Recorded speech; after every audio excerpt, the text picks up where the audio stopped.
सुषुप्तिमवैति नित्यम् तद्ब्रह्म निष्कलमहम् न च भूतसङ्गः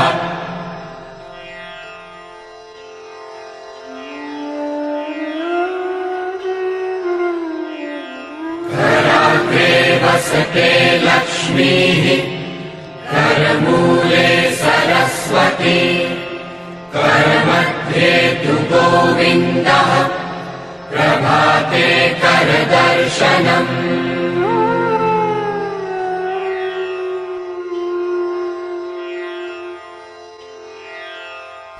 समुद्रवसने देवी पर्वतस्तनमण्डले विष्णुपत्नि नमस्तुभ्यम् पादस्पर्शम् क्षमस्व मे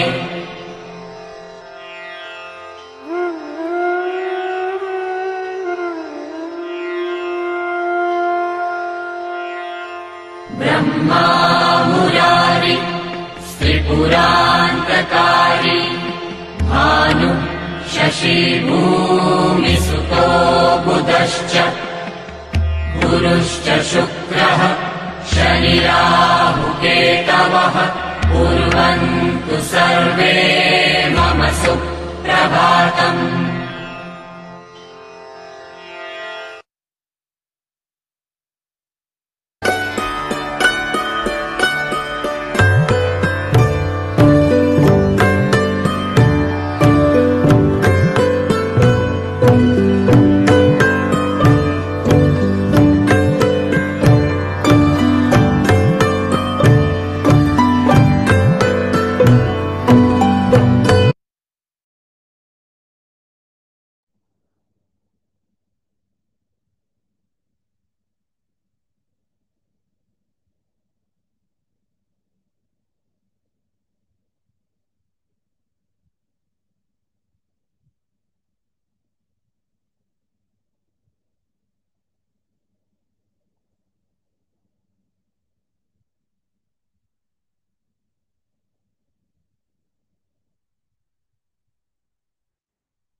सुप्रभातम नमस्कार समस्त को स्वागतम आशा करुचे समस्ते मत ठीक भाव शुणी पार्टी चलत निज निजर भिड समस्ते अन करनवा नमस्कार सुप्रभातम दिव्य संयोग कार्यक्रम को समस्त को मु हार्दिक स्वागत करुचे चलत समस्ते प्रथमे माँ बागदेवी को प्रार्थना करनवा तेणु समस्ते नमस्कार मुद्रे रुहतु आखि बंद करके रुहतु समस्ते आखि बंद कर दिंतु एवं नमस्कार मुद्रे रुहतु क्लोज योर आइज आखि बंद करंतु चलंतु माँ बागदेवी को आम सीधा सड़क प्रार्थना करवा पूर्वर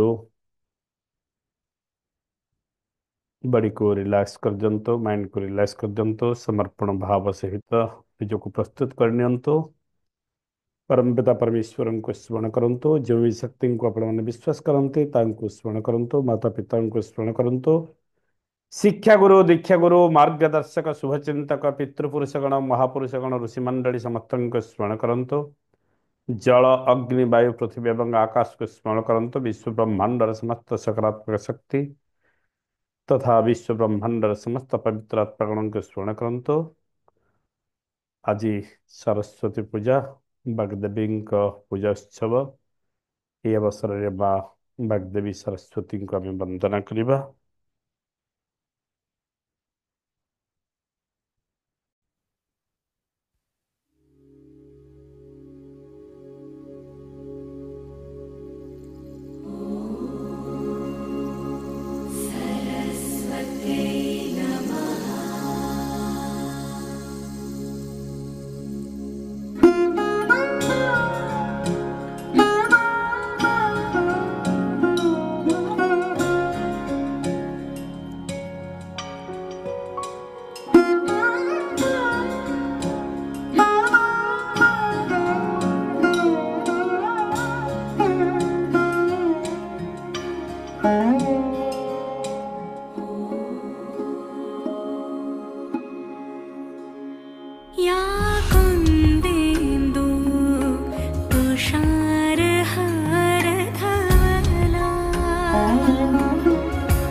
नमस्तुभ्यं वरदे कामरूपिणी।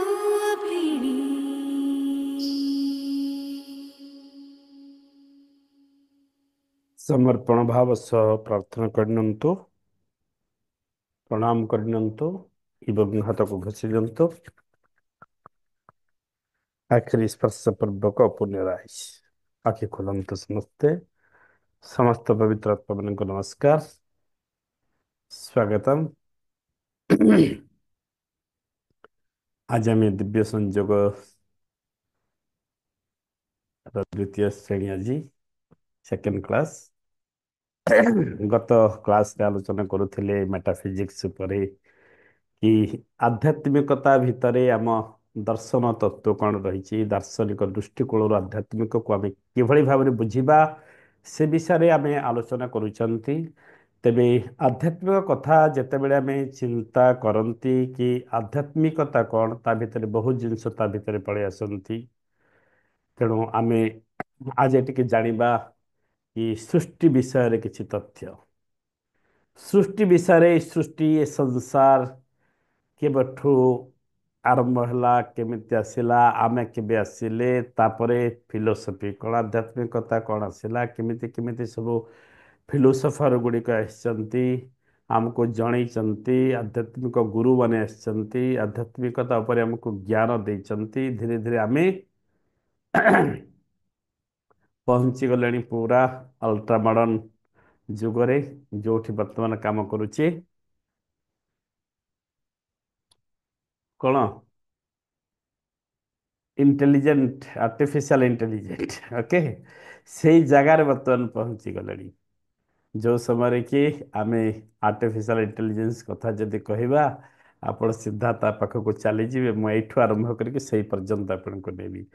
ସିଧା ତା ପାଖକୁ ଚାଲିଯିବେ, ଗୋଟେ ଷ୍ଟୋରି କହିଦେବେ। ଏମିତି ଗୋଟେ ପଦ୍ମ ଫୁଲ ଧରିଥିବ, ଏମିତି ରଙ୍ଗ ହେଇଥିବ, ସୁନ୍ଦର ଝିଅଟେ ହେଇଥିବ, ହାତରେ ଗୋଟେ ବୀଣା ଧରିଥିବ, ଆଉ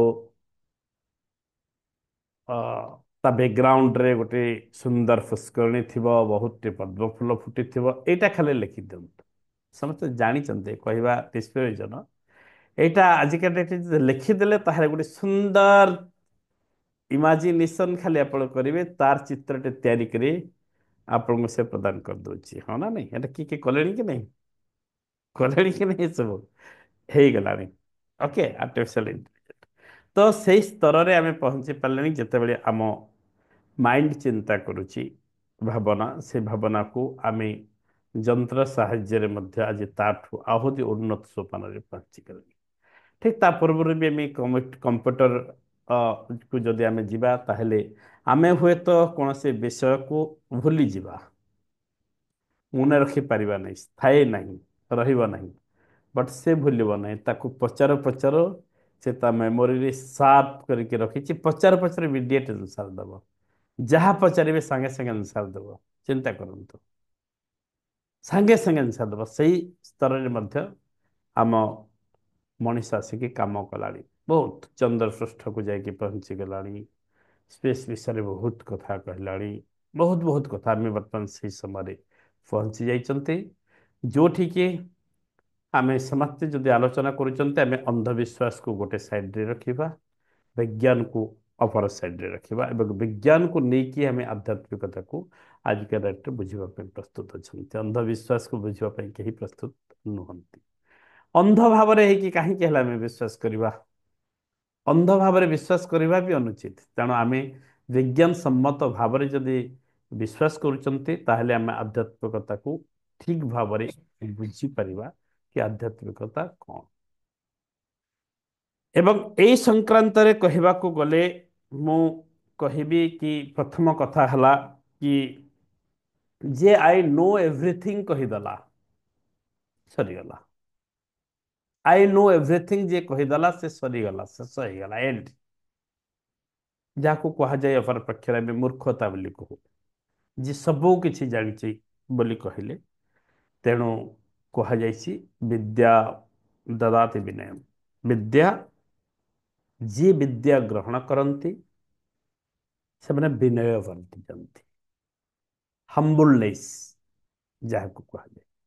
ଅର୍ଥାତ୍ ଏଇ କଥା ମୁଁ କହିବା ପାଇଁ ଚାହୁଁଛି କି ମୁଁ ଯାହା ଯାହା ଏବେ କହିବି କି ଆଲୋଚନା ଏଇ ସଂକ୍ରାନ୍ତ ଭିତରେ କହିବି, ଏଇଟା ଯେ ସର୍ବଶେଷ ଜ୍ଞାନ ଏବଂ ଏଇଟା କିଛି ଆରମ୍ଭ ଜ୍ଞାନ ଏବଂ ଏଇଟା ଯେ ପରଫେକ୍ଟ, ଏଇଟା କିନ୍ତୁ ଆପଣ ମାଇଣ୍ଡ ଭିତରୁ ବାହାର କରିଦିଅନ୍ତୁ ଆରମ୍ଭରୁ। କାହିଁକି ନା ଆଧ୍ୟାତ୍ମିକ ସାହିତ୍ୟ ଯେତେବେଳେ ଆମେ ଆଧ୍ୟାତ୍ମିକତା ଭିତରେ ପଶିବା, ତାହା ଏତେ ବ୍ରଡ ସେନ୍ସରେ ଆସୁଛି ଓ ଏତେ ଲୋକ ଆସୁଛନ୍ତି। ଆଜି ଗୋଟେ ସିଦ୍ଧାନ୍ତକୁ ଆମେ ନେଇଥିବା, କାଲି ଆଉ ଜଣେ ଆସିବେ ସେ ସିଦ୍ଧାନ୍ତକୁ ଖାରଜ କରିବେ, ପରବର୍ତ୍ତୀ ସମୟରେ ଗୋଟେ ନୂଆ ସିଦ୍ଧାନ୍ତର ପୁଣି ଉନ୍ମୋଚନ କରୁଛନ୍ତି।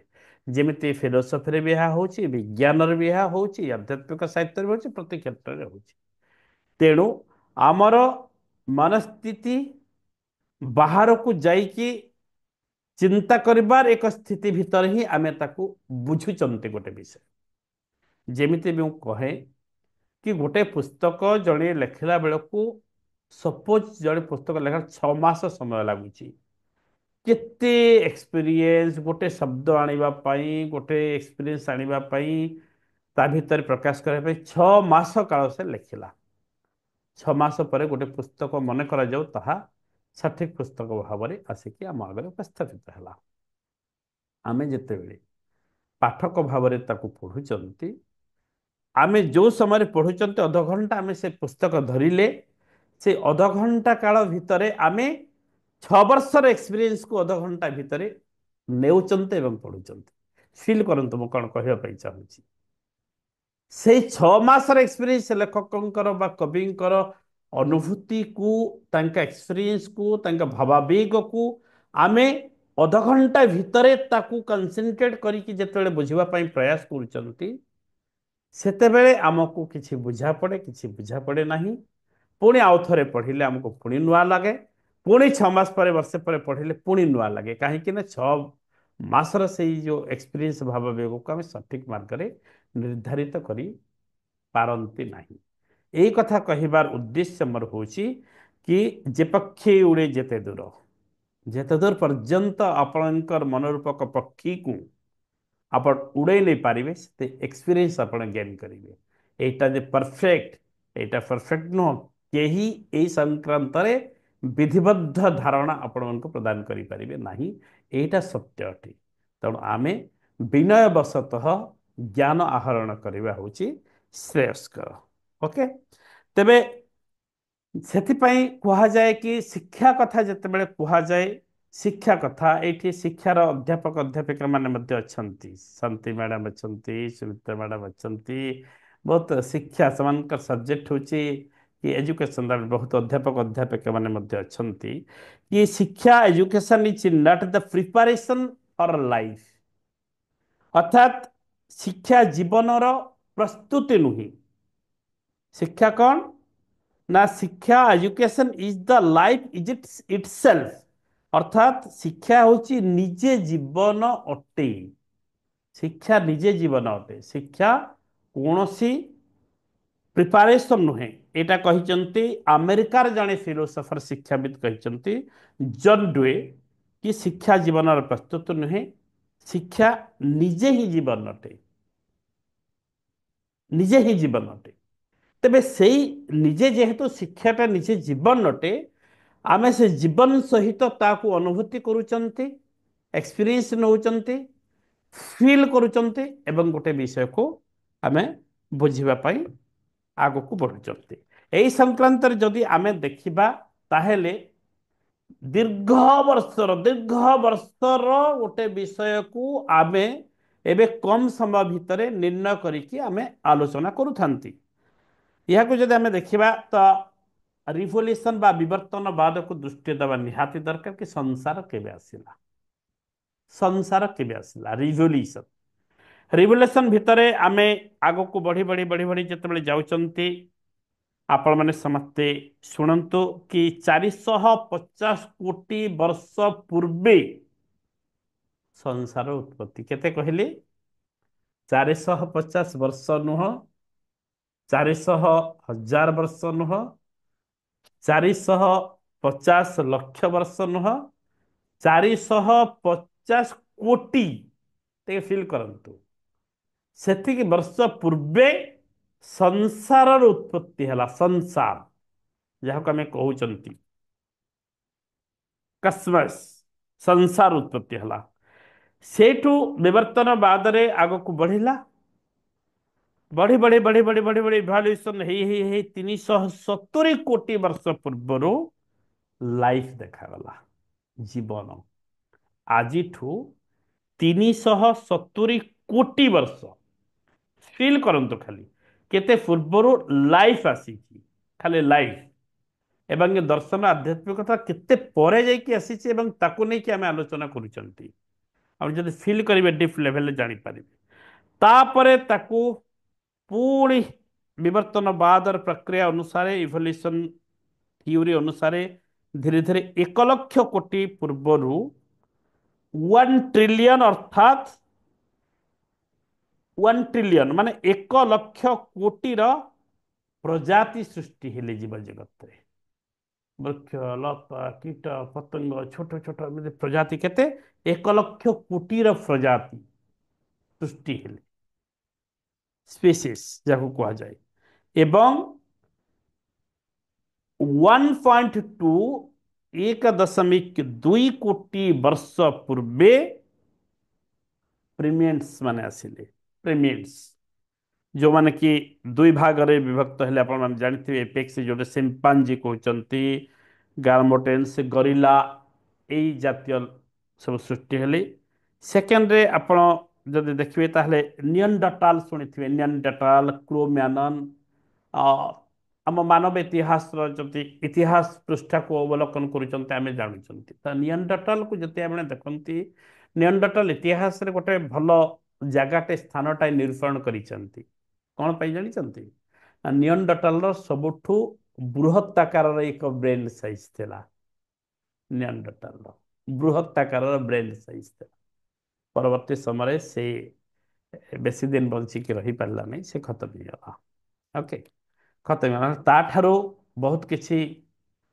ବାହାରି ପାରିଥାନ୍ତା ଧୀରେ ଧୀରେ ଇଏ ଗଲା ତାପରେ ଯେତେବେଳେ ସେଇ ନିଅଣ୍ଡରଟାଲ ମାନେ ଏଇ ସିମ୍ପାଞ୍ଜିରୁ ଗରିଲାରୁ ଏମାନେ ସବୁ କ'ଣ ହଉଥିଲେ ମାନେ ଚାରିଗୋଡ଼ିଆ ହେଇକି ଯାଉଥିଲେ ପୂର୍ବପୁରୁଷ ଆମର ସେଇମାନଙ୍କ ପାଖରୁ ଆମେ ଆସିଛନ୍ତି ଏତେ ଗର୍ବ କେହି କରିବା ଉଚିତ ନୁହଁ ଆମେ ସିମ୍ପାଞ୍ଜି ନିଅଣ୍ଡରଟାଲ ସେମାନଙ୍କ ବାଟ ଦେଇକି ଗରିଲା ବାଟ ଦେଇକି ଆସିଛନ୍ତି ଆମେ ବୃକ୍ଷରେ ରହୁଥିଲେ ଗଛ ଉପରେ ରହୁଥିଲେ ଯେ ଗଛ ପତ୍ର ଏଇ ସବୁ ଯାକ ଆମ ବହୁ ପୂର୍ବରୁ ସୃଷ୍ଟି ହେଇଯାଇଥିଲା ବହୁତ ଜୀବଜଗତ ବହୁତ ଆଗରୁ ମଣିଷ ତ ସର୍ବଶେଷତମ ସୃଷ୍ଟି ଭଗବାନଙ୍କର ଏବଂ ବୃକ୍ଷରେ ରହୁଥିଲେ ଗଛ ଉପରେ ରହୁଥିଲେ ଚାରିଗୁଡିଆ ହେଇକି ଦୌଡୁଥିଲେ ବୁଝିପାରୁଛନ୍ତି ଲାଞ୍ଜ ଥିଲା ଧୀରେ ଧୀରେ ଆମର ଲାଞ୍ଜ କଟିଲା ଚାରି ଗୋଡରୁ 2 ଗୋଡକୁ ଆମେ ଓହ୍ଲାଇ ଆସିଲେ ବୃକ୍ଷରୁ ତଳକୁ ଓହ୍ଲାଇ ଆସିଲେ ମାଟିରେ ପାଦ ଥାସିଲେ ଯେତେବେଳେ ମାଟିରେ ପାଦ ଥାସିବା ଆରମ୍ଭ କଲେ ଆମ ହାତ ଦୁଇଟା ଫ୍ରି ହେଇଗଲା ତାପରେ ହାତ ଦୁଇଟା ଯେତେବେଳେ ଫ୍ରି ହେଇଗଲା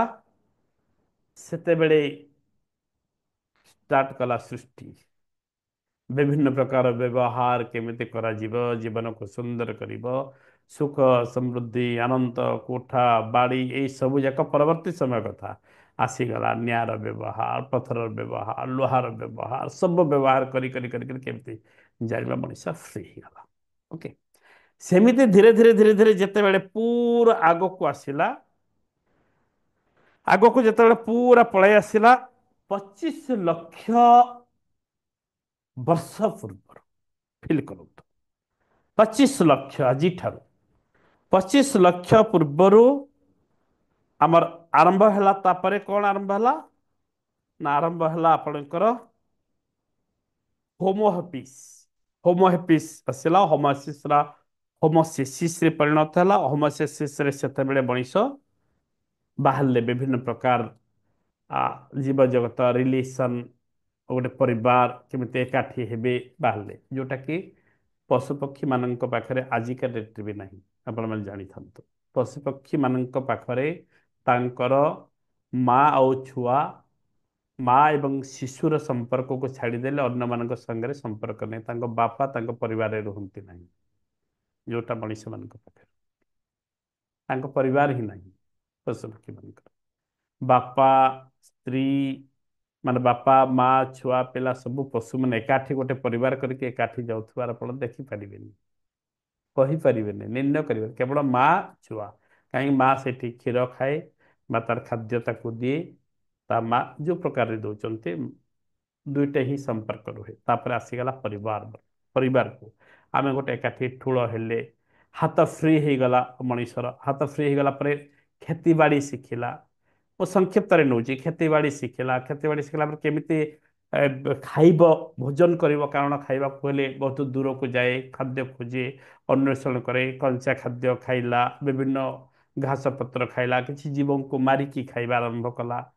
ତେବେ ଖାଇ ଖାଇ ଖାଇକି ଧୀରେ ଧୀରେ ଧୀରେ ଧୀରେ ଆହୁରି ବିବର୍ତ୍ତନବାଦରେ ବଢ଼ି ବଢ଼ି ବଢ଼ି ବଢ଼ି ଆଗକୁ ଗଲା। ତାପରେ ନିଜେ ଖାଦ୍ୟ ସଂଗ୍ରହ କଲା, ଖାଦ୍ୟ କାଠି ଠୁଳ କଲା, ଖାଇବା ଶିଖିଲା।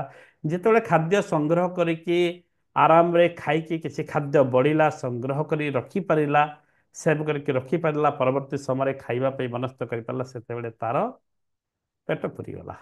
କାର? ମଣିଷର। ମଣିଷର ଯେତେବେଳେ ପେଟ ପୁରିଗଲା ସେତେବେଳେ ଯାଇକି ତାର ଭାବନା ଏଥର ଆରମ୍ଭ ହେଲା କି କଣ ଭାବିବ, ସେ କଣ ଭାବିବ। ଯୋଉଠୁ ଆଧ୍ୟାତ୍ମିକତା ଫିଲୋସଫି କୋଉଠୁ ଆରମ୍ଭ ହେଇଛି ମୁଁ କହିବା ପାଇଁ ଚାହୁଁଛି ଏଇ ସଂକ୍ରାନ୍ତରେ। ସେ ଭିତରେ ଦେଖାଗଲା କି ମଣିଷର ଏକ ବ୍ରେନ୍ ତିଆରି ହେଲା। ମଣିଷ ଭିତରେ ଏକ ସୁନ୍ଦର ବ୍ରେନ୍ ତିଆରି ହେଲା। ଯୋଉ ବ୍ରେନ୍ କି ଆପଣମାନେ ଜାଣିଥିବେ, ଯାହାର ବ୍ରେନ୍ଟା ଯେତେ ବଡ଼ ସେ ସେତେ ବୁଦ୍ଧିମାନ। ଏ କଥା ଶୁଣିଛନ୍ତି ନା ନାଇଁ ସମସ୍ତେ? ଯାହାର ବ୍ରେନ୍ଟା ଯେତେ ବଡ଼ ସେ ସେତେ ବୁଦ୍ଧିମାନ। ତେଣୁ ହୋମୋସିଭିନ୍ସରୁ ଯେତେବେଳେ ଆମେ ପରିବାର ବର୍ଗକୁ ଆସିଲେ, ଆଜିଠୁ ଯଦି ଆରମ୍ଭ କରିବା ତାହେଲେ 3 ଲକ୍ଷ ପୂର୍ବ, 3 ଲକ୍ଷ ବର୍ଷ ପୂର୍ବ ଫିଲ୍ କରିଦିଅନ୍ତୁ। କେତେ? 3 ଲକ୍ଷ ବର୍ଷ ପୂର୍ବ। ଏବେ ଆପଣ ମାନେ ଚିନ୍ତା କରନ୍ତୁ, ଜୀବଜଗତ ସୃଷ୍ଟି ହେଇଛି 370 କୋଟି ବର୍ଷ ପୂର୍ବରୁ। 370 କୋଟି, କିନ୍ତୁ ଆମେ ଆଲୋଚନା କରୁଛନ୍ତି 3 ଲକ୍ଷ ବର୍ଷ ପୂର୍ବରୁ ହିଁ ଆମେ ଭାବନା ଆମର ଷ୍ଟାର୍ଟ ହେଲା, ଭାବିବାଟା। ଯେତେବେଳେ ବ୍ରେନ୍ ତିଆରି ହେଇଗଲା, ସେଇ ବ୍ରେନ୍ ଯେତେବେଳେ ଆସିଗଲା, ତାକୁ କୁହାଯାଏ ଆମର କଗ୍ନିଟିଭ ମାନେ ରିଭଲ୍ୟୁସନ କୁହାଯାଏ, ଜ୍ଞାନାତ୍ମକ କ୍ରାନ୍ତି ବୋଲି କୁହାଯାଏ ଓଡ଼ିଆରେ। ଜ୍ଞାନାତ୍ମକ କ୍ରାନ୍ତି ଆରମ୍ଭ ହେଲା। ଜ୍ଞାନାତ୍ମକ କ୍ରାନ୍ତି ଯେତେବେଳେ ଷ୍ଟାର୍ଟ ହେଲା, ସେତେବେଳେ ଆମ ଭିତରେ ସୃଷ୍ଟି ହେଲା, ମଣିଷର ବ୍ରେନ୍ ତିଆରି ହେଲା। ବ୍ରେନ୍ ଭିତରେ ତିଆରି ହେଲା ଇମାଜିନେସନ, ଇଣ୍ଟେଲିଜେଣ୍ଟ, ମେମୋରି ଆରମ୍ଭ ହେଲା। ମେମୋରି ଆମ ମଣିଷ ମନ ଭିତରେ ତିଆରି ହେଲା। ଆପଣ ଜାଣିଛନ୍ତି ତା ପୂର୍ବରୁ 500ରୁ 700 କିବିସିଏମ୍ ଆକାରର ଏକ ବ୍ରେନ୍ ଥିଲା ମଣିଷ ମାନଙ୍କର। ସେଇ ବ୍ରେନ୍ ଧୀରେ ଧୀରେ ଡେଭଲପ ହେଲା। 1260 କିବିସିଏମ୍ ର ଏକ ବ୍ରେନ୍ ଆରମ୍ଭ ହେଲା ଆମ ଭିତରେ। ପୁଣି ତ ଆଜି ପର୍ଯ୍ୟନ୍ତ ବି ଆମେ ଯଦି ଦେଖିବା, ତାହେଲେ ପୁରୁଷମାନଙ୍କ ବ୍ରେନ୍ ଠାରୁ ନାରୀମାନଙ୍କ ବ୍ରେନ୍ ଅପେକ୍ଷାକୃତ ଛୋଟ, ଟିକିଏ କମ୍, ପାଖାପାଖି ଥାଏ। ଆଜି ବ୍ରେନ୍ ଯଦି ଆମେ ଚିନ୍ତା କରୁଛନ୍ତି 1260 କିବିସିଏମ୍ ର ବ୍ରେନ୍ ତିଆରି ହେଇଯାଇଛି। ଏଇ ଭିତରେ ଆମେ ରହିଲେ, ସେ ଭିତରେ ଆସିଲା ଆମର ଇମାଜିନେସନ ଷ୍ଟାର୍ଟ କଲା। ଇମାଜିନେସନ ଆରମ୍ଭ ହେଲା, ଇଣ୍ଟେଲିଜେନ୍ସ ଆରମ୍ଭ ହେଲା ଆମ ଭିତରେ, ଏବଂ ମେମୋରି ତିଆରି ହେଲା। ସେତେବେଳେ ଆମେ ଆସିଲେ, ଯୋଉଟାକି ମେଟାଫିଜିକ୍ସରୁ ଯଦି ଆମେ ମେଟାଫିଜିକ୍ସ, ତାପରେ କ'ଣ ବାସ୍ତବତା, କ'ଣ ବାସ୍ତବତାର ବାହାରେ, କ'ଣ ଫିଜିକ୍ସ, କ'ଣ ବିୟଣ୍ଡ ଫିଜିକ୍ସ, କ'ଣ ତା ଭିତରେ ଆମର ଆସିଗଲା କସ୍ମୋଲୋଜି, ଥିଓଲୋଜି ଏବଂ ସାଇକୋଲୋଜି। 3ଟି ପର୍ଯ୍ୟାୟରେ ଆମେ ମେଟାଫିଜିକ୍ସକୁ ବିଭକ୍ତ କରିଦେଲେ। 3ଟି ପର୍ଯ୍ୟାୟରେ କସ୍ମୋଲୋଜି, ଥିଓଲୋଜି, ସାଇକୋଲୋଜି। ଟିକେ ଡିପ୍ ଲେଭେଲର ଏଟା ଯାଉଛନ୍ତି ବୁଝିବା ପାଇଁ। କାହାକୁ ବି ଯଦି କିଛି ଅସୁବିଧା ହେଉଛି, ନର୍ମାଲି ଆପଣ ଯେତିକି ବୁଝିଛନ୍ତି ବୁଝନ୍ତୁ, କିଛି ପ୍ରୋବ୍ଲେମ୍ ନାହିଁ, ଆମେ ଗଲେ। କସ୍ମୋଲୋଜି ହେଲା ସୃଷ୍ଟି ମୀମାଂସା, ଯାହାକୁ କୁହାଯାଏ ସୃଷ୍ଟି ମୀମାଂସା। ସୃଷ୍ଟି ମୀମାଂସାରେ ଏଇ କସ୍ମସ୍ କେମିତି ତିଆରି ହେଲା, ସୃଷ୍ଟି କେମିତି ଆସିଲା, କେବେଠୁ ହେଲା, କେମିତି ତା ବିଷୟରେ ଅନେକ ଜ୍ଞାନ ଆମେ ପାଇଲେ।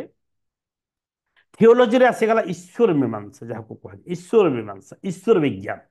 ଭଗବାନ କିଏ, ଭଗବାନ ଅଛନ୍ତି କି ନାହାନ୍ତି, भगवान यही संसार को सृष्टि करिसंती कि अन्य किए करिसंती?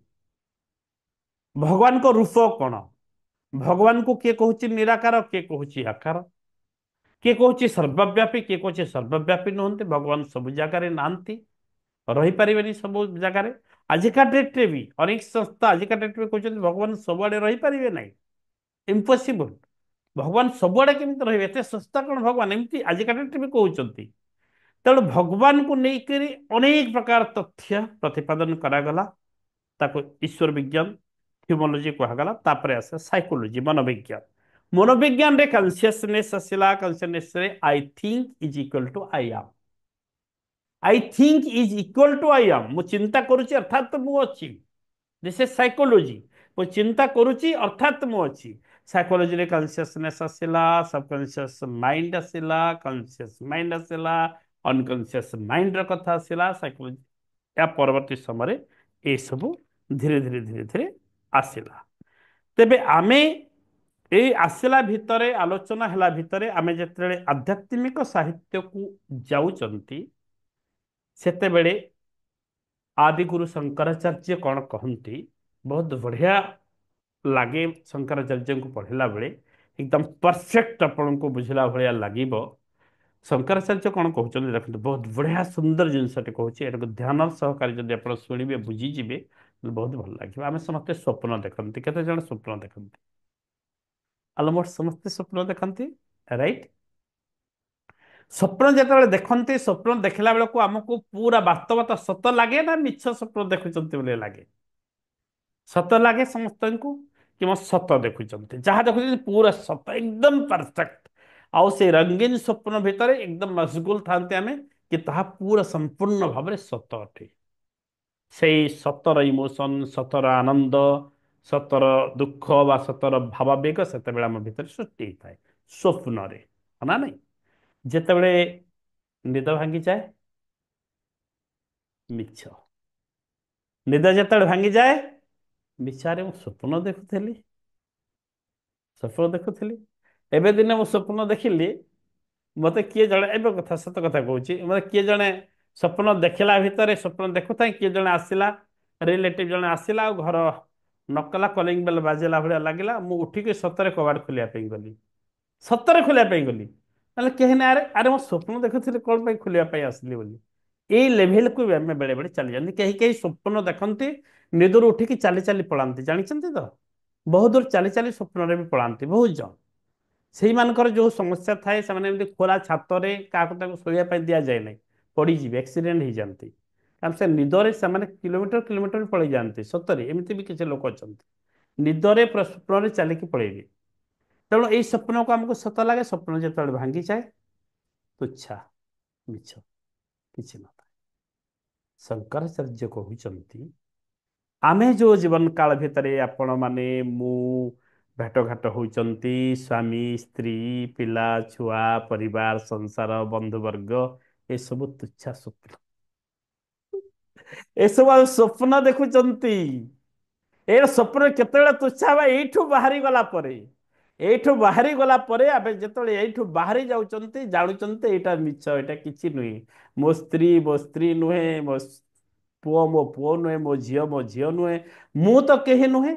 आपण कहती ना मोर मुंड पेन होची, हाथ पेन होची, आंगुठी पेन होची, मोर हार्ट पेन होची, किडनी पेन होची, मोर सब शरीर प्रत्येक अंग प्रत्येक कहीदेवे मोर सब पेन होची। एभली कि कहे कि मोर मन भल नहीं। अच्छा मोरटा किए? मोरटा किए? मु मु पेन होची कहूना तो टोटाल बॉडी भी पेन हला, मु पेन होची कहउचंदी कि मोर पेन होची। मोरटा किए थरे डीपली भाबंतु, से मोरटा किए प्रकृति रे? मोर हार्ट पेन होची सर, मोर तंटी पेन होची टिके देखंतु ता। मोरटा कि मोर तो सब पेन हला, ब्रेन भी पेन हला कहले। मोर तो मन को भी कहले कि मोर मन भी भल नहीं, मते मते कहना मते मो मन बिल्कुल भल नहीं कहउचंती। मोरटा किए? से मोर को जानिबार अन्य ना होची आध्यात्मिक स्पिरिचुअलिटी। से मोर को जानिबार अन्य ना होची स्पिरिचुअलिटी, दैट इज आध्यात्मिकता। जहाँ विषय आमे ମନସ୍ତାତ୍ତ୍ୱିକ ଦୃଷ୍ଟିକୋଣରୁ ଦାର୍ଶନିକ ଦୃଷ୍ଟିକୋଣରୁ ଆମେ ଚିନ୍ତା କରୁଛନ୍ତି କି ହ୍ୱାଟ ଇଜ ଦ୍ୟାଟ୍। ସେତେବେଳେ ସଂସାରରୁ ଯେତେବେଳେ ବିୟଣ୍ଡ ସଂସାର, ବିୟଣ୍ଡ ଦୁନିଆ, ବିୟଣ୍ଡ ଆମ ଯୋଉଠି ବସବାସ କରୁଛନ୍ତି, ଯେତେବେଳେ ସେଇଠୁ ଆମେ ଚାଲିଯିବା ଫିଲିଙ୍ଗସ୍ ଭିତରେ, ସେତେବେଳେ ଜାଣିବା କି ଆମେ ଜୀବନ କାଳ ଭିତରେ ଯାହା କରୁଛନ୍ତି ଏସବୁ ଏକ ଏକ ସ୍ୱପ୍ନ, ସ୍ୱପ୍ନ ଦେଖୁଛନ୍ତି। ବଢିଆ କଥା କହିଛନ୍ତି ନା ଆମେ ଶଙ୍କରାଚାର୍ଯ୍ୟ ସ୍ୱପ୍ନ ସହିତ ରିଲେଟ କରି, ବୁଝିପାରୁଛନ୍ତି?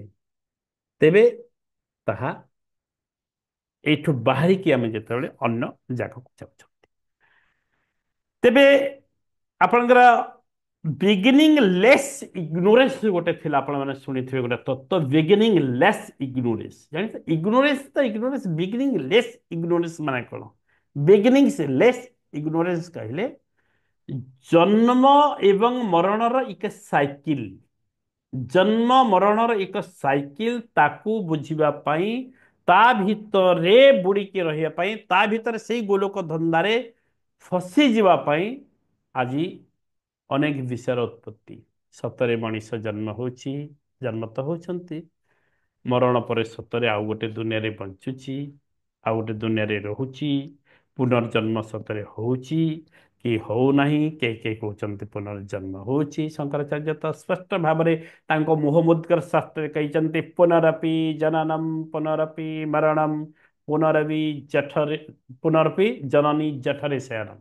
ଆମେ ବାର ବାର ଏଇ ବିବର୍ତ୍ତନବାଦ ଭଳିଆ ଜନ୍ମ ହେଉଛନ୍ତି, ମରୁଛନ୍ତି, ଜନ୍ମ ହେଉଛନ୍ତି, ମରୁଛନ୍ତି, ପୁଣି ଜନନୀ ଜଠରେ ଆସିକି ସ୍ଥାନ ପାଉଛନ୍ତି। ତ ଯାହାକୁ କୁହାଯାଏ ପ୍ରାରବ୍ଧ, ପ୍ରାରବ୍ଧ ଅନୁସାରେ ଆମର ଗତ ଜନ୍ମର ପ୍ରାରବ୍ଧ ଅନୁସାରେ ଏଇ ଜନ୍ମରେ କିଛି କାଳ ଆମେ ଭୋଗ କରୁଛନ୍ତି, ତାପରେ ପୁଣି ଆମର କାର୍ଯ୍ୟବଳୀ ଭିତରେ ଆମେ ଆଗକୁ ଯାଉଛନ୍ତି।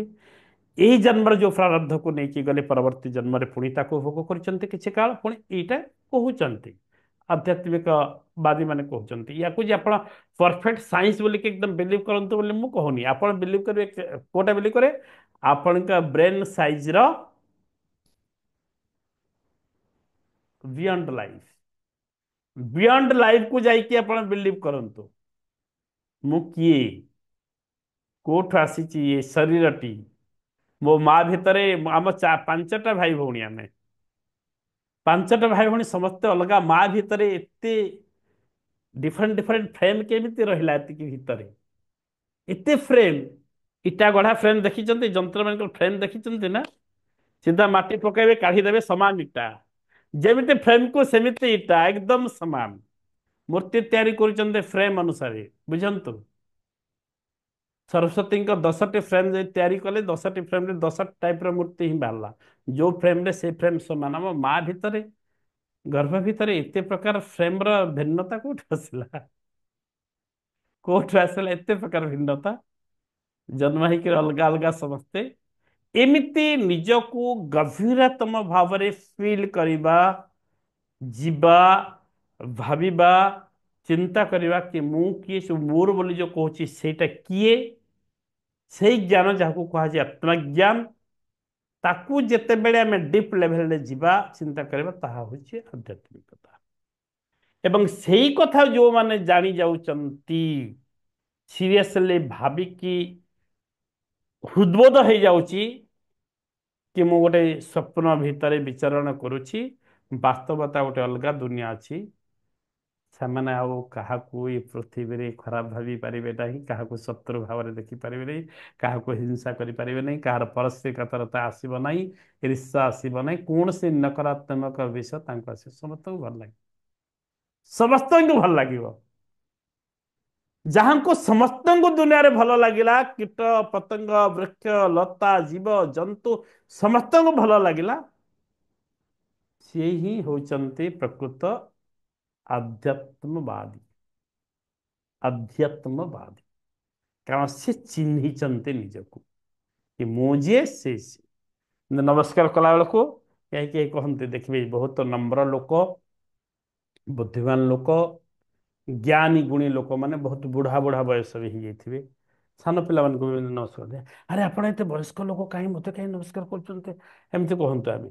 ସେମାନେ ଯୋଉ ନମସ୍କାର କରନ୍ତି ଏଇ ଛୋଟ ପିଲା କି ଇଏ ଏମିତି ନମସ୍କାର କରନ୍ତି, ଗୋଟେ ଆତ୍ମା, ମୁଁ ଗୋଟେ ଆତ୍ମା, ସେ ବି ଗୋଟେ ଆତ୍ମା, ସେମାନେ ଆତ୍ମା ହିଁ ସେମାନଙ୍କ ଦୃଶ୍ୟମାନ ହେଇଥାଏ, ଏକଦମ ନମ୍ର କରିଦିଅନ୍ତି। ଦେଖିବେ, ଆଉ ଆମେ ଯୋଉମାନଙ୍କର ଅଳ୍ପ ଜ୍ଞାନ ଭିତରେ ରହୁଛନ୍ତି, ନା ନା ତାକୁ ମୁଁ ନମସ୍କାର କରିବି, ମୋର ପ୍ରେଷ୍ଟିଜ ପଳେଇବ, ତାକୁ ଇଏ କରିବି, ଏଇ ଭିତରେ ଆମେ ହାଲକା ଫୁଲକା ଭାବରେ ରହିଥାନ୍ତି। ଏଇଟା ଯାହା ମୁଁ କହିଲି।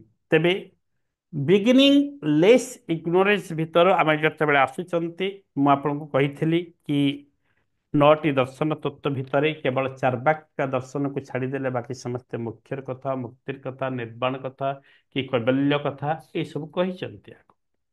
ତେବେ ଆମେ ସେଇ ଯୋଉ 9ଟି ଫିଲୋସଫିକାଲ ଏକ୍ସପର୍ଟ ଆସିଛନ୍ତି, ଦର୍ଶନ ଯୋଉଟା ଦର୍ଶନ ଆସିଛି, 9ଟି ଦର୍ଶନ, ଦୃଶ୍ ଧାତୁରୁ ଦର୍ଶନ ଆସିଥିଲା ମୁଁ କହିଥିଲି, ତାକୁ ଆମେ ଆଜି ଟିକେ ଜାଣିବା, ଆଲୋଚନା କରିବା, ଆଧ୍ୟାତ୍ମିକ ସାହିତ୍ୟ ଭିତରେ ତାର ସମ୍ପର୍କ କ'ଣ ଅଛି। ତେବେ ୟାକୁ ସମ୍ପୂର୍ଣ୍ଣ ଭାବରେ ଆମେ ଦୁଇଟି ଭାଗରେ ବିଭକ୍ତ କରିଦେଉଛନ୍ତି, ଗୋଟେ ଆସ୍ତିକ ସ୍କୁଲ, ଗୋଟେ ନାସ୍ତିକ ସ୍କୁଲ। ଗୋଟେ ଆସ୍ତିକ ସ୍କୁଲ, ଗୋଟେ ନାସ୍ତିକ ସ୍କୁଲ।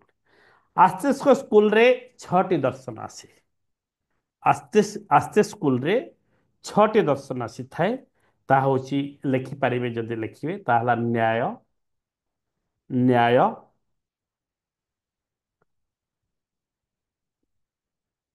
ବୈଶେଷିକ, ସାଂଖ୍ୟ,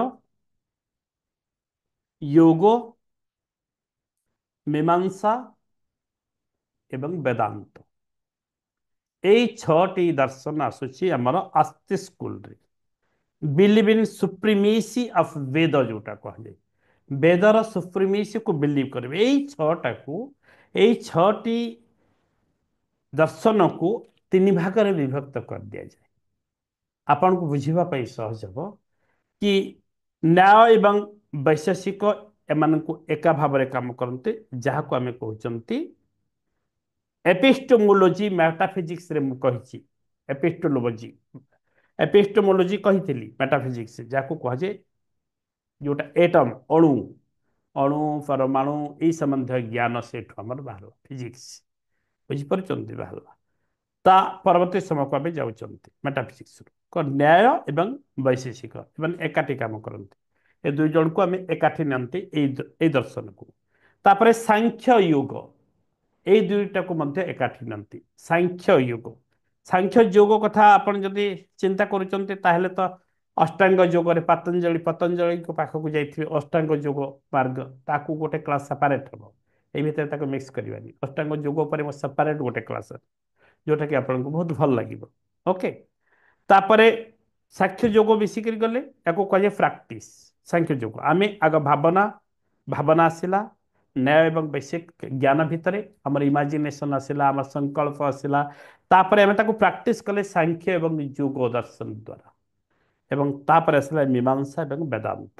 ବେଦାନ୍ତ ହେଲା ବେଦର ଅନ୍ତ ଉପନିଷଦ, ଯାହା ଗତ କ୍ଲାସରେ ମୁଁ ଆପଣଙ୍କୁ କହିଛି। ଅଦ୍ୱୈତ ବେଦର ନିର୍ମାତା ହେଉଛନ୍ତି ଶଙ୍କରାଚାର୍ଯ୍ୟ, ଆଦିଗୁରୁ ଶଙ୍କରାଚାର୍ଯ୍ୟ, ଯେଉଁ ଅଦ୍ୱୈତ ବେଦ ଉପରେ କହିଛନ୍ତି। ତ ଆସିଗଲେ ମୀମାଂସା ଏବଂ ବେଦାନ୍ତ, ଏମାନେ ମିଶିକି ଦୁଇଟି ଦର୍ଶନ ଏକାଠି କାମ କରନ୍ତି। ନାସ୍ତିକ ସ୍କୁଲ ଉପରେ ସେମିତି ଆମେ ଯଦି ଦେଖିବା, ନାସ୍ତିକ ସ୍କୁଲରେ 3ଟି ଦର୍ଶନ ଆମେ ଦେଖିବାକୁ ପାଉ। 3ଟି ଦର୍ଶନ ଭିତରେ ପ୍ରଥମ ଦର୍ଶନ ହେଉଛି ବୁଦ୍ଧ ଦର୍ଶନ।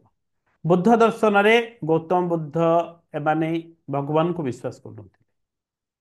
ସେମାନେ ଭଗବାନଙ୍କୁ ବିଶ୍ୱାସ କରୁନଥିଲେ। ଗୌତମ ବୁଦ୍ଧ, ତାଙ୍କର 4 ନୋବେଲ ଟ୍ରୁଥ ବି ଅଛି, ତା ବିଷୟରେ ଏବେ ଡିଟେଲ ଏବେ ଯିବା ନାହିଁ, ସମ୍ଭବ ହେବ ନାହିଁ। ତାପରେ ଆସିଲା ଜୈନ, ବୁଦ୍ଧଙ୍କ ପରେ ହେଲା ଜୈନ। ତାପରେ 9 ନମ୍ବର ହେଲା ଚାର୍ବାକ ଦର୍ଶନ। ଏ ଗୋଟେ ଦର୍ଶନ, ଏ ଗୋଟେ ବ୍ୟକ୍ତି ଭାବରେ ନିଅନ୍ତୁ ନାହିଁ। ବୁଦ୍ଧ, ଜୈନ ଏବଂ ଚାର୍ବାକ ଏକ ଦର୍ଶନ ଭାବରେ ଆପଣ ଗ୍ରହଣ କରନ୍ତୁ, କି ବୁଝିବା ପାଇଁ ଆପଣଙ୍କୁ ଭଲ ଲାଗିବ। ତ ଯେତେବେଳେ ଚାର୍ବାକ ତ ପୁରା ମେଟେରିଆଲିଜିମର ଅନ୍ୟ ନାଁ ହେଉଛନ୍ତି ଚାର୍ବାକ, ମେଟେରିଆଲିଜିମ ଯେତେବେଳେ ଦର୍ଶନ ତତ୍ତ୍ୱକୁ ଆପଣ ଭିତରକୁ ପ୍ରବେଶ କରିବେ, ପାଶ୍ଚାତ୍ୟ ପ୍ରାଚ୍ୟ ଦାର୍ଶନିକ ମାନଙ୍କୁ ଯେତେବେଳେ ଆଣିବେ ନା, ପାଶ୍ଚାତ୍ୟ ଦାର୍ଶନିକ ମାନେ ଅଧିକ ମେଟେରିଆଲିଜିମ ଥିଲେ, ସେମାନେ ଅଧିକ ପରିମାଣରେ ମେଟେରିଆଲିଜିମ ଥିଲେ। ମୁଁ ମେଟେରିଆଲ ଗୋଲ୍ଡରେ ସକାଳ ଭିଜୁଆଲେସନ କ୍ଲାସରେ କେବେ କେବେ ଏ କଥା କହିଛି ସମ୍ୟକ ଭାବରେ। ଆପଣ ଶୁଣିଛନ୍ତି ଯଦି ଟିକେ ୟାଦ କରନ୍ତୁ, ମନେ ପକାନ୍ତୁ। କିନ୍ତୁ ଭାରତୀୟ ଦାର୍ଶନିକ ମାନେ କ'ଣ ଥିଲା? ସ୍ପିରିଚୁଆଲିଟି, ଆଧ୍ୟାତ୍ମବାଦ। ପରବର୍ତ୍ତୀ ସମୟରେ ଏକଦମ ଅଲ୍ଟ୍ରା ମଡର୍ଣ୍ଣ କୌଣସି ଦାର୍ଶନିକଙ୍କ ନାଁ ଆପଣ କହିପାରିବେ ଯିଏକି এই ପ୍ରାଚ୍ୟ ଦର୍ଶନ ଏବଂ ପାଶ୍ଚାତ୍ୟ ଦର୍ଶନକୁ ଏକାଠି ମିଶାଇ ଦେଇଛନ୍ତି, ଗୁଡ଼ାଏ ଜିନିଷକୁ ମିଶାଇକରି ତାଙ୍କ ଗୋଟେ ପରଫେକ୍ଟ ଦର୍ଶନକୁ ଆମ ଆଗରେ ଥୋଇଛନ୍ତି। ତାଙ୍କୁ କୁହାଯାଏ ଏକଦମ ବହୁତ ବଢ଼ିଆ ଦାର୍ଶନିକ କୁହାଯାଏ। କହିପାରିବେ? ଚାଟ୍ ବକ୍ସରେ ଲେଖନ୍ତୁ, କହିପାରିବେ ଆପଣମାନେ ସମସ୍ତେ ଜାଣି। ସେ ହେଉଛନ୍ତି ଶ୍ରୀ ଅରବିନ୍ଦ। ଏକଦମ ମଡର୍ଣ୍ଣ ଦାର୍ଶନିକ ସେ ହେଉଛନ୍ତି ଶ୍ରୀ ଅରବିନ୍ଦ। ବହୁତ ଜିନିଷକୁ ଶ୍ରୀ ଅରବିନ୍ଦ ଏକଦମ ଏକାଠି ମିଶାଇ ଦେଲେ, ବହୁତ ଜିନିଷକୁ ଏକାଠି ମିଶାଇ କରି ସେ କଲେ ପୂର୍ଣ୍ଣ ଅଦ୍ୱୈତ କଲେ। ଅଦ୍ୱୈତକୁ ପୂର୍ଣ୍ଣ ଅଦ୍ୱୈତ ଭାବରେ ମିଶାଇ ଦେଲେ। ଯୋଗକୁ ମିଶାଇ ଦେଲେ, ଇଣ୍ଡିଆନ ସ୍ପିରିଚୁଆଲିଜିମକୁ ମିଶାଇ ଦେଲେ, ୱେଷ୍ଟର୍ଣ୍ଣ ମେଟେରିଆଲିଜିମକୁ ମିଶାଇ ଦେଲେ ଆଣିକି ତାଙ୍କ ଦର୍ଶନ ଭିତରେ। ମଣିଷକୁ ମେଟେରିଆଲିଜିମ ବି ହେବାକୁ ପଡ଼ିବ, ସ୍ପିରିଚୁଆଲିଜିମ ବି ହେବାକୁ ପଡ଼ିବ। ଦର୍ଶନ ଏଇ କଥା କହିଛନ୍ତି ଅରବିନ୍ଦ। ଗୀତାରୁ ସାଂଖ୍ୟ ଯୋଗକୁ ଧରି ଆଣିଲେ ଅରବିନ୍ଦ। ସାଂଖ୍ୟ ଯୋଗକୁ ପ୍ରାୟୋରିଟି ବେସ୍ରେ ଦେଲେ ସ୍ପିରିଚୁଆଲିଜିମ ଭାବରେ। ସାଂଖ୍ୟ ଯୋଗରେ ମଧ୍ୟ ଆପଣ ଯେତେବେଳେ ଗୀତା ଭିତରେ ବି ଯିବେ, ମେଟେରିଆଲିଜିମ ଆଉ ଆଉ ଆପଣଙ୍କ ସ୍ପିରିଚୁଆଲିଜିମ ଦୁଇଟା ଏକ ଗୀତା ଭିତରୁ ବି ସେ ଆହରଣ କରିଛନ୍ତି ଅରବିନ୍ଦ। ଅରବିନ୍ଦ ବହୁତ ବହୁତ ଜିନିଷ ରିସର୍ଚ୍ଚ କରିଛନ୍ତି, ବହୁତ ଜିନିଷ, ଏବଂ ତାକୁ ଆଣିକରି ଏକାଠି ସେ ମିଶାଇ ଦେଲେ। ଯେମିତି ଶଙ୍କରାଚାର୍ଯ୍ୟଙ୍କୁ ଦେଖିଲେ ଅଦ୍ୱୈତ ବେଦାନ୍ତ ଅହମ ବ୍ରହ୍ମାସ୍ମି, ମୁଁ ବ୍ରହ୍ମ ଅଟେ, ବ୍ରହ୍ମ ଅଲଗା କେହି ଆଉ ସଂସାରରେ ନାହିଁ, ମୁଁ ହିଁ ବ୍ରହ୍ମ, ନିଜକୁ ଚିହ୍ନନ୍ତୁ, ଏଇ କଥା ଯେମିତି ଶଙ୍କରାଚାର୍ଯ୍ୟ କୁହନ୍ତି। ସେମିତି ବେଦାନ୍ତ ଭିତରେ ରାମାନୁଜନ, ମାଧବାଚାର୍ଯ୍ୟ, ବ୍ରହ୍ମ ଆପଣ ବଲ୍ଲଭାଚାର୍ଯ୍ୟ, ଚୈତନ୍ୟ ମହାପ୍ରଭୁ, ନିମ୍ବାରକ, ଏମିତି ଅନେକ ଭଲ ଭଲ ଦାର୍ଶନିକ ମଧ୍ୟ ପରବର୍ତ୍ତୀ ସମୟରେ ଆମର ଭାରତ ଦାର୍ଶନିକ ଶାସ୍ତ୍ରରେ ଆସିଛନ୍ତି। ଯେମିତିକି ଆପଣଙ୍କର ରାମାନୁଜନ କହିଲେ ବିଶିଷ୍ଟ ଦ୍ୱୈତବାଦ ଭଗବାନଙ୍କର ଆମେ ହେଉଛନ୍ତି ଜଣେ ଜଣେ ଅଙ୍ଗ, ଆମେ ଭଗବାନ ନୁହନ୍ତି, ଆମେ ଭଗବାନଙ୍କର ଅଙ୍ଗ।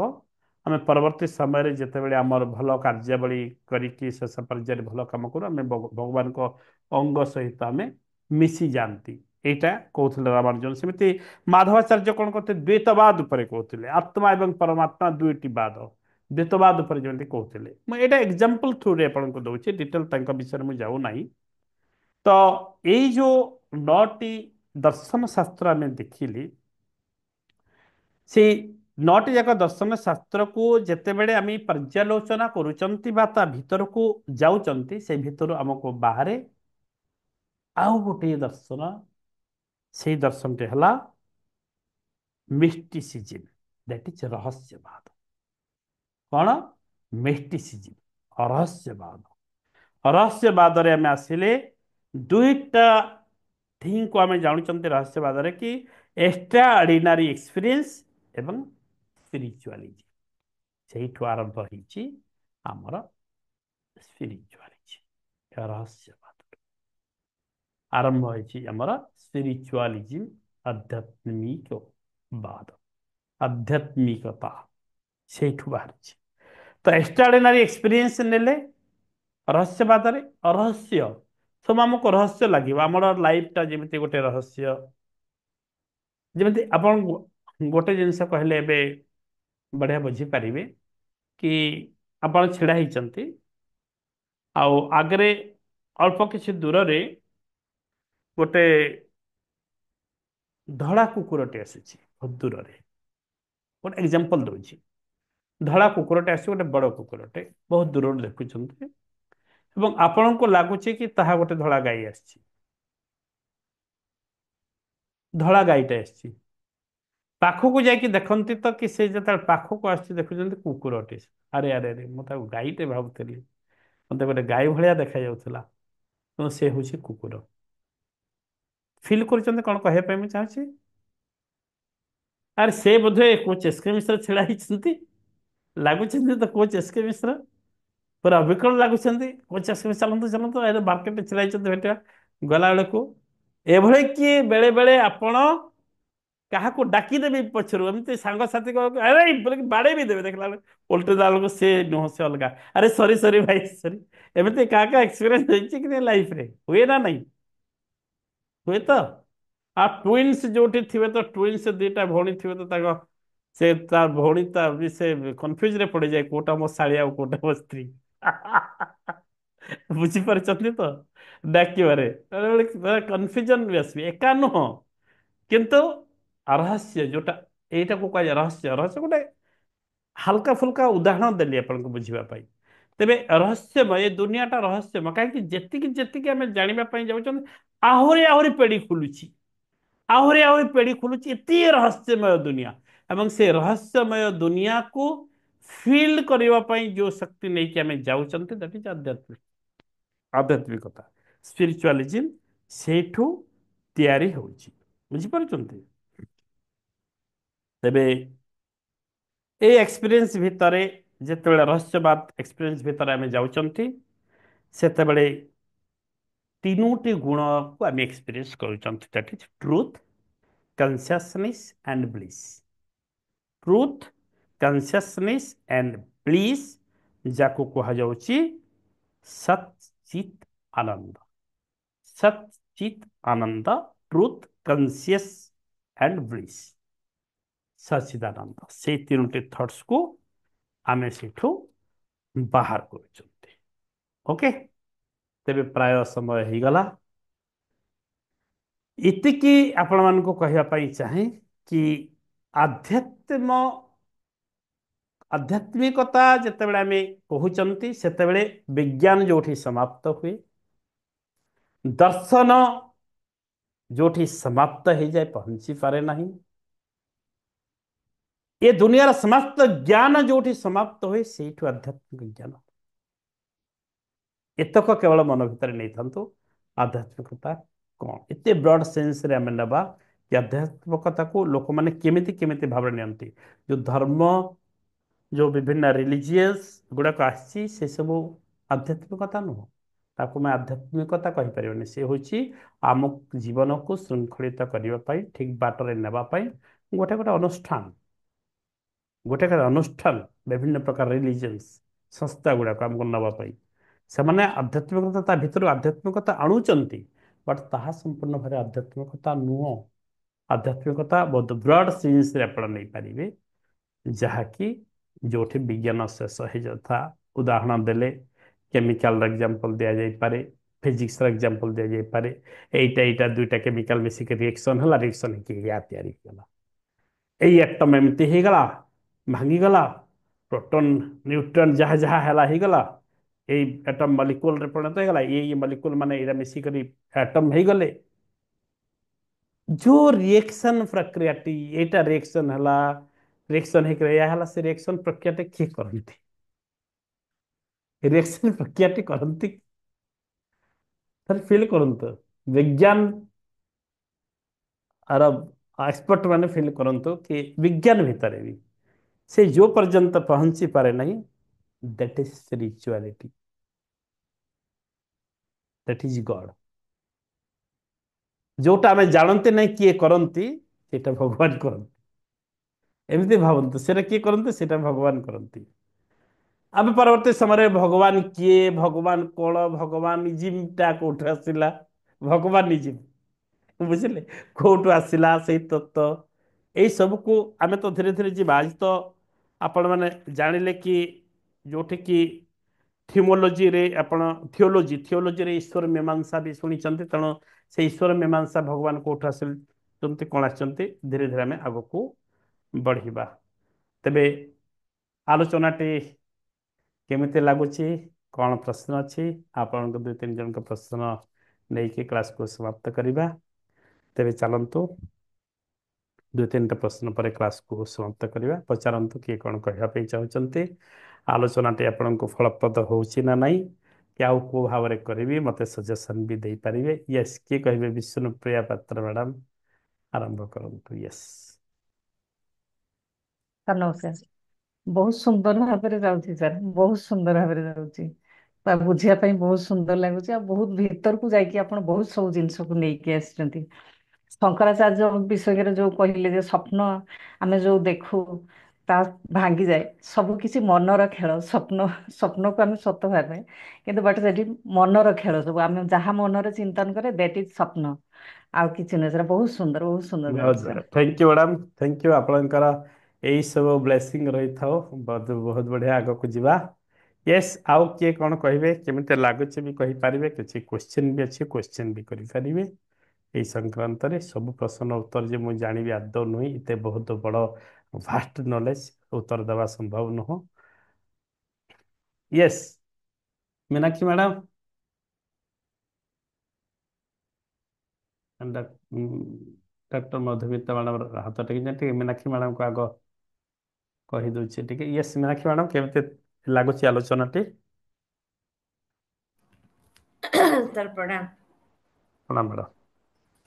ସାର୍ ପ୍ରଥମ କ୍ଲାସ ଟା ଟିକେ ଉପରେ ଉପରେ ଯାଉଥିଲା ଲାଗୁଥିଲା, ଆଜି କ୍ଲାସ ଟା ଟିକେ ଠିକ ଅଛି। ଭିତरକୁ ବସିଲା ଆଉ ନେଟ୍ କ୍ଲାସ୍ ଆଉ ଟିକେ ଭିତରକୁ ପୁରେଇଦା ହଁ ଆଜି ଟିକେ ଡିପ୍ ସରଳ ଥିଲେ। ଲାଗିଲା, ଭଲ ଲାଗିଲା। ପ୍ରଥମ କ୍ଲାସ ଟା ଟିକେ ଲାଗିଲା ପଢଟା ବହୁତ ବୋଧେ କଷ୍ଟଟା ଜାଣି ହବ କି ନାହିଁ।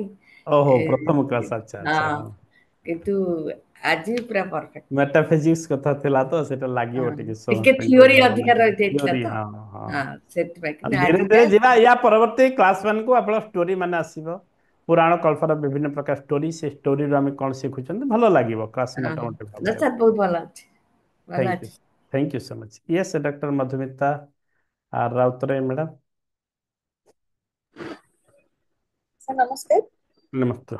ସମସ୍ତେ ନମସ୍କାର। ସାର୍ ବହୁତ ସୁନ୍ଦର ମାନେ ସାଇନ୍ସ ଆମେ ପଢିଲେ ବି ସାର୍ ଏଇ ଯୋଉ କନସେପ୍ଟ ଗୁଡା ଯୋଉ ସ୍ୱପ୍ନ କଥା କହିଲେ ଏତେ ପ୍ରିସାଇଜଲି ମାନେ ଏତେ ଏତେ ସୂକ୍ଷ୍ମ ଭାବରେ ଆପଣ ବୁଝେଇଲେ ସାର୍, ବହୁତ ସୁନ୍ଦର ସାର୍ ବୁଝେଇଲେ।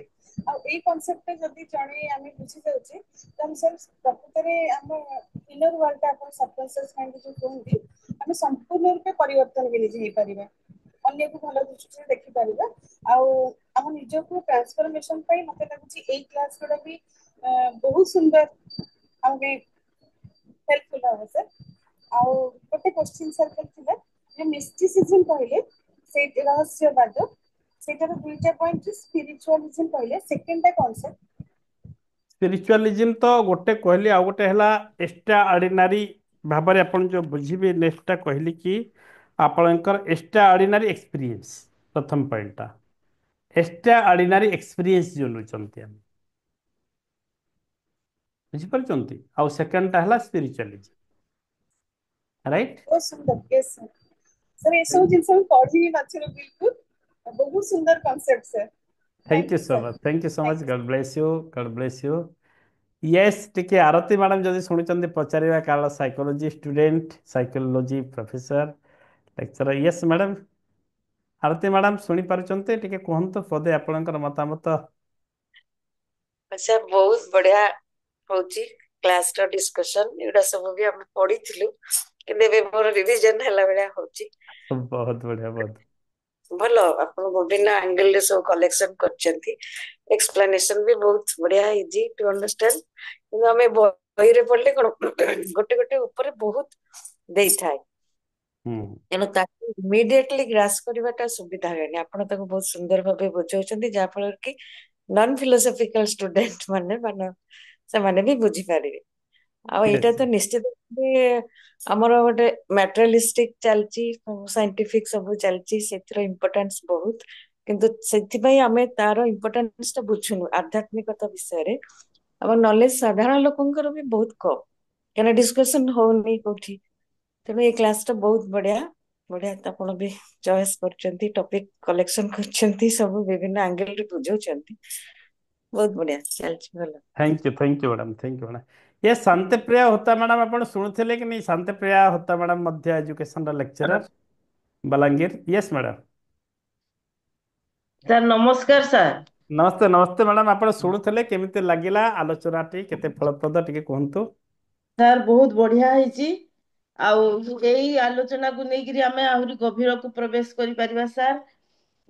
କାହିଁକି ନା ଆମର ମାନେ ପାଶ୍ଚାତ୍ୟ ମନସ୍ତତ୍ୱବିଦ୍ ମାନେ ବା ପାଶ୍ଚାତ୍ୟ ଦର୍ଶନ କେବେ ବି ସ୍ୱପ୍ନ ଅବସ୍ଥାକୁ ଏତେ ବେଶୀ ଇମ୍ପୋର୍ଟାନ୍ସ ଦେଇନାହିଁ, କିନ୍ତୁ ସାର୍ ଆପଣ ଯୋଉ କହିଲେ ଯେ ସ୍ୱପ୍ନ ଅବସ୍ଥାଟା ଆମ ଭାରତୀୟ ଦର୍ଶନରେ ସ୍ୱପ୍ନ ଅବସ୍ଥାକୁ ହିଁ ଆମେ ଆଉ ସୁଷୁପ୍ତି ଅବସ୍ଥାକୁ ହିଁ ଆମେ ଅଧ୍ୟୟନ କରି ସମ୍ପୂର୍ଣ୍ଣ ଆଧ୍ୟାତ୍ମିକତାକୁ ଆମେ ପ୍ରବେଶ କରିପାରିବା। ସ୍ୱପ୍ନ ଆମେ ଯେପରି ଦେଖୁ ତା ମା ସେ ସମୟରେ ଆମର ମାନେ ଶୋଇଥାଉ କିନ୍ତୁ ଲାଇଟ ନଥାଏ, ମାନେ ସବୁ ଅନ୍ଧାର ଥାଏ, କିନ୍ତୁ ଆମେ କୋଉ ଆଲୁଅରେ ଦେଖୁ। ହଁ, ତ ସେଇ ଆଲୁଅକୁ ଆବିଷ୍କାର କରିବା ହିଁ ଆଧ୍ୟାତ୍ମିକତା। ଆମେ ଶୋଇଥାଉ ଖଟରେ କିନ୍ତୁ ଆମେ ସବୁଆଡେ ଆମର ମାନେ ଯାଇପାରୁ, ଆସିପାରୁ, ମାନେ ବିଭିନ୍ନ ଲୋକଙ୍କ ସାଙ୍ଗରେ କଥା ହେଇପାରୁ। ସେଟା କୋଉ ଶକ୍ତି ଦ୍ଵାରା ସେଇଭଳିଆ ଜିନିଷ ହେଲା ସାର୍। ସ୍ୱପ୍ନ ଅବସ୍ଥାଟା ସୁନ୍ଦର ଗୋଟେ ଅବସ୍ଥା ସାର୍। ସେ ଅବସ୍ଥାକୁ ହିଁ ଆମେ ଅଧ୍ୟୟନ କରିକିରି ଆହୁରି ଆଗକୁ ଯାଇପାରିବା। ତାକୁ କୁହାଯାଏ ମାନେ ସ୍ୱତେଜ, ମାନେ ତୈଜସ୍ ଅବସ୍ଥା ବୋଲିକିରି କୁହାଯାଏ ସାର୍। ଆଉ ମତେ ବହୁତ ଭଲ ଲାଗିଲା ସାର୍ ଏ ସ୍ୱପ୍ନ ଅବସ୍ଥା ବିଷୟରେ। ମୁଁ ବି ଥ୍ୟାଙ୍କ ୟୁ ବହୁତ thank you thank you collection କରିଛି ସାର୍। ଥ୍ୟାଙ୍କ ୟୁ ମ୍ୟାଡ଼ାମ ସ୍ୱପ୍ନ ଥ୍ୟାଙ୍କ ଅବସ୍ଥା, ୟୁ। ହଁ, ତାକୁ ତୈଜସ୍ କୁହାଯାଏ। ତାକୁ କାହିଁକି ତେଜ ବୋଲି କୁହାଯାଏ ସାର୍, ତା ଉପରେ ବି ଆମେ ଆଗକୁ ଆହୁରି ଆଲୋଚନା କରିବା। ନିଶ୍ଚିତ ଭାବରେ କରିବା। ଏଇଟା ଥ୍ୟାଙ୍କ ଏଇଟା ୟୁ। ମାନେ ଶଙ୍କରାଚାର୍ଯ୍ୟଙ୍କର ମାନେ ତାଙ୍କର ଗ୍ରନ୍ଥାବଳୀରେ ଅଛି ସାର୍, ମୁଁ ପଢିଛି ସାର୍। ବହୁତ ଭଲ ଲାଗିଲା। ମୁଁ ବି କିଛି ସ୍ୱପ୍ନ ଅବସ୍ଥା ବିଷୟରେ କହିପାରିବି ସାର୍। ନିଶ୍ଚିତ ନିଶ୍ଚିତ ସିଓର, ବହୁତ ବଢିଆ ବହୁତ ବଢିଆ। Thank you so much. ଚାଲନ୍ତୁ ଆମେ କ୍ଲାସକୁ ଶେଷ କରିବା, ପ୍ରାୟ ସମୟ ହେଇଯାଇଛି। ସମସ୍ତେ ଟିକେ ନମସ୍କାର ମୁଦ୍ରାରେ ରହିଯାଆନ୍ତୁ, ଶାନ୍ତି ପାଠ କରିବା। ॐ सर्वेषां स्वस्तिर्भवतु, सर्वेषां शान्तिर्भवतु, सर्वेषां पूर्णं भवतु, सर्वेषां मङ्गलं भवतु, सर्वे भवन्तु सुखिनः, सर्वे सन्तु निरामया, सर्वे भद्राणि पश्यन्तु मा कश्चित् दुःखभाग् भवेत्। ॐ शान्तिः शान्तिः शान्तिः। ସମସ୍ତେ ତଥାସ୍ତୁ ମୁଦ୍ରା ଟିକେ ରହିଯାଆନ୍ତୁ, ସମସ୍ତେ ତଥା ମୁଦ୍ରା। परम पिता परमेश्वर को स्मरण करंतु, जो भी शक्ति को आपण विश्वास कर स्मरण करंतु, माता पिता को स्मरण करंतु, शिक्षा गुरु दीक्षा गुरु मार्गदर्शक शुभचिंतक पितृपुरुषगण महापुरुषगण ऋषि मंडली समस्त को स्मरण करंतु, जल अग्नि वायु पृथ्वी और आकाश को स्मरण करंतु, विश्व ब्रह्मांडर समस्त सकारात्मक शक्ति तथा विश्व ब्रह्मांडर समस्त पवित्र आत्मागण को स्मरण करंतु, माँ बागदेवी को स्मरण करंतु। जो एनर्जी आज आम कलेक्ट कले आम समस्त एनर्जी परस्पर को बांटिबा। समस्ते हसी हसी उच्चारण करे तीन थर कहतु, तथास्तु तथास्तु तथास्तु।